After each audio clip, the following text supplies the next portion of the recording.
Same church. I think ain't going to. It's always a competition with Fox. Always. You don't want that 2K. Oh, man. I did, but did he also tell you I beat him by 20?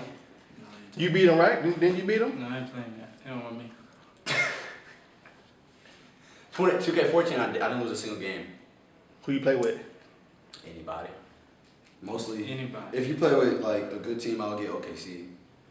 Cause you know my man's Westbrook, working people. He beat Christian by like 20. He had the Bobcats. Christian had Nah, the Heat. he had the Heat. I had the Mavericks. Oh, he had the I had the Mavericks. Mavericks. By 20. Nah, it was like 26. I think I still got the picture on my phone. Yeah, he ended up quitting. Oh, Christian James? Yeah. He just quit? No, you can't quit. That's not a good look. I smacked Paul too. He was talking noise at Peace Jam. Gave him that work. He had somebody. And So what makes you so good then? Well, on 2K14, it was the way I played defense, because you can put that thing on that point of emphasis on create chaos. I trapped everything. Everything. And I Dude can got a shoot. strategy. And I can shoot everybody. But 2K15, that's hard. I can't do it no more. So it make game close. It make So you games had closer. a little cheat code, a little personal cheat code. Yo. And if it was a half court, I would get off I would play on ball defense, but you can pick who trapped. So I would send like a guard from that side. As soon as he came, I would get on the other person on that side and just run in and steal the ball. Help defense. That's how you rotate in a trap. And I was doing it perfectly, smacking people. What's up, Nick? You shaking your head like you ain't it's too much going on? Can't beat him. I don't know. Too cold. Man, okay. So y'all are here today. There was a tweet I put out like a couple weeks ago before Super 16 asking who was the best backcourt in the city. Y'all want to answer that question? We already answered Man, it. it's self-explanatory. We already answered it. Nah, it's not even close. Nah. I'll put that out there. We are the best backcourt in the city. It's not close. State. In the state. And anybody can try to say otherwise, but until somebody proves us wrong, it's They're not ready. Is it a chance that y'all can go for like 70? Y'all, 35 each? That's easy. That was the plan. 30-30. That was the plan. Yeah, we did that. I know we did it, I think like 4 times last year. And I know my freshman year, his sophomore year, we did it like twice. So nah, it's not That's that hard. easy, huh? Yeah, that's easy. We trying to put up 100 together or something like that. Man, so y'all been playing together obviously for a while, played in the summertime. Talk about just your overall chemistry. I can tell that the chemistry between you guys have grown against Cinco. Y'all were down 3. You had the ball, and you could have forced a heave, but you found him for the tying shot. Let's talk about y'all chemistry, man, and how y'all be playing with each other, and you kind of know where each other is on the floor. It's kind of like it's different. It's kind of magical. I can tell you one thing. People might think it's funny, but when he's at my house or I'm at his house, we're playing 2K together, and it's like the exact same thing on the court. Like, I'll get a steal, and he'll be running. He'll be like, "Look at me," and it's just like I don't even hit X. I just hit R1 circle because he's usually the shooting guard, and I just find him. I know where he's gonna be. He know where I'm gonna be, and if he says my name, I'm gonna swing it. I won't think twice. I won't think twice about it. Yeah, I feel we feed off each other, One quarter it could be him, one quarter it could be me. We could just go off at any time. Oh yeah, and I think people, because last year in the playoffs when we played, what was that game? The 3rd round. Elif Taylor. I think I started off with 9 straight, and I had like 18 at halftime, and he had maybe 5. Yeah, like 5 at halftime. We come in the second half. He ends up with like 27, and I end up with like 25. So it just shows that any half, one of us can just go off. And, sometimes it might be the same half, sometimes it might be different halves. It's definitely a unique situation because oftentimes you don't have both guards that are able to score at such a high clip. People think that when you shoot, it's going in. Like your Twitter name is probably the best Twitter name on the planet. You know what I'm saying? Because a lot of people watch you guys play, and it's like, this dude can really shoot the ball. One thing I've noticed about you as well is that start being able to handle it a lot, you know what I'm saying, more? Is it something that, you know, you've been working on, or is it's just time for you to start kind of getting to that PG role? Yeah, that's what I'm working myself. That's what I've been building up to. You know, my senior year I wanted to be PG/shooter, you know, combo guard. And that's what I've been doing, working on my handle. Now, a lot of people get an EYBL who don't know it. They give it like it's just like a little weak league. No. I know y'all hear it all the time. Yeah. And people who've never seen it before is like, you tripping. Like, that's the best stuff ever. So talk about playing on that level and then coming back to playing in high school and how much easier that is. It's extremely different, but like, you know, playing with the hoops, you know, we got every player that came together was the best player on the team. But it's the same way around the country, playing all those EYBL teams. And especially from a guard standpoint, you know, in the EYBL, every game, unless they're just sitting in the zone, they're picking up man. So you have to dribble, you have to be able to dribble the ball under pressure. And I've been picked, he's been picked, Jordan been picked. So I mean, that just makes you want to get better. So, you know, you're not supposed to let one person pick you in a full court situation. But I mean, it happens. It's a different league. It's tough. What do you guys say to the I guess the naysayers who kind of talk bad about the EYBL and that it's just a league? Them really the dudes that can't play in the UIBL talking down on it. If they play in the UIBL, they'll see it's no joke. It's playing against college type competition. Yeah, you went to some of the sessions last year, yeah. I've been to sessions for, you know what I'm saying, past 2-3 years, and it's like, it's undeniable that it's the best. Yeah. Yeah, it's like, you know, when somebody like plays the EYBL team, see, I see it like, if you play an EYBL team outside the EYBL, I just don't feel like they're playing their hardest, because it doesn't matter. In the league, you know, it's 16 games, every game counts. You know, if you don't make it to Peace Jam, you basically just wasted a whole summer of basketball. So I just feel like you have to see them play in the EYBL to really see how they play. Yeah. Now, one thing about you, Fox, is that you've been known to kind of just say whatever. You just say whatever, do whatever type of kid, no filter. I remember you being real shy like your freshman year. You're not really shy no more.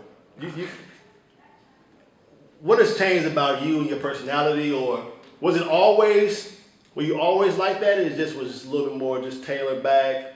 Yeah, I was always like that, but freshman year, I didn't have a Twitter until the summer of my freshman year. And then playing with the hoops, playing with Kelly. Kelly just he got that attitude. And I just think it rubbed off on me, and I came back my sophomore year just like, what's up? Like, I'm here. So, yeah, I think a lot changed between my freshman year and my sophomore year of high school. You had, obviously, a great run this summer, USA, Adidas Nation. You even tweeted about that. Like, I forget what you said, something about, I won Adidas Nations in USA. I won the Nike and an Adidas championship in about 3 weeks. Yeah. That obviously takes your confidence to another level. Like, just talk about that. Just being on that stage and playing with those guys and experiencing that, and then coming back home, it's like you're like a different dude. Really one thing about, going to all those camps, actually my mom said something about this like 3 or 4 days ago. She was like, you realize you're like around the next generation of NBA players, like Thon's going to the league, Jason's going to the league, Harry's going to the league, and I'm cool with all those guys. So I thought about it, I just sat down like, you're right. I got all these people that's about to be famous that, call me at any time, any day. So, that just takes my confidence to a whole new level when that I can play with these dudes. I beat these guys. I've lost to these guys. I play ping pong with these guys. I play PlayStation with these guys. It's just like, you sitting on top of the world at the age you are right now. I'm just going around the world playing basketball, doing what I love to do. And it's not stressful. You might get tired, but then you sit back and like, you got a 40-year-old guy over there that's doing a job that he doesn't want to do. So if you have the opportunity to play basketball, to do what you love and make money, you should be confident. You should be really happy. You should be blessed. You should be really happy with your life. You wouldn't want it any other way. Nick, as far as you were concerned, like you signed early, Was it a reason why you wanted to sign early? Want to get out of the way, didn't want to have that stress on you during the season? And then the fit for you was actually perfect. Yeah.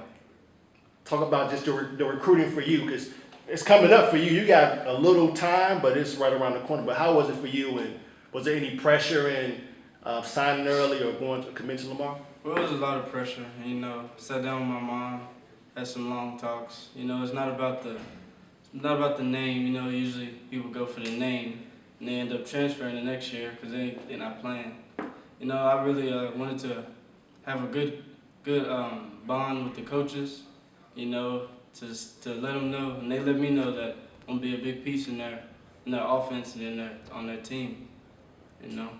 Now, was it obviously you'd be going there with Dorian, teammate of yours from this summer as well. And Lamar is doing big things in the city. You know, before they never really recruited kids from the local area.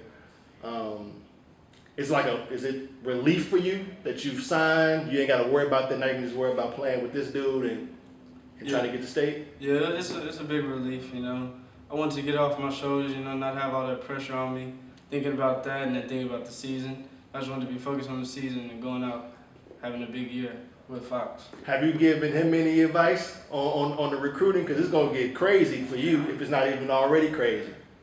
Yeah, I gave him a lot of advice. You know, tell him keep hooping. You know, get better. I tell him what he needs to work on and how he can improve. He don't let nothing go, yo. He's not gonna let it. He ain't gonna let it so he's receptive to your criticism. Yeah, he takes it in. You know, I don't really have to tell him much because he already knows that he's a smart kid. Are you always like that with most people? Oh yeah. I listen a lot. Even critics. They say I can't do this, can't do that.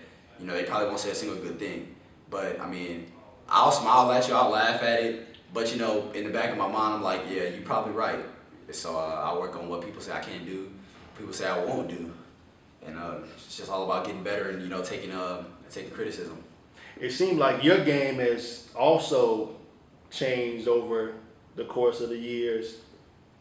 More athletic, getting on the rim a lot more. What have you been doing, man? You been on that Vertimax? I've never used the Vertimax before. It's just like a lot of ab work, a lot of jumping comes from the core. I don't really do too many things with my calves, and you can see it.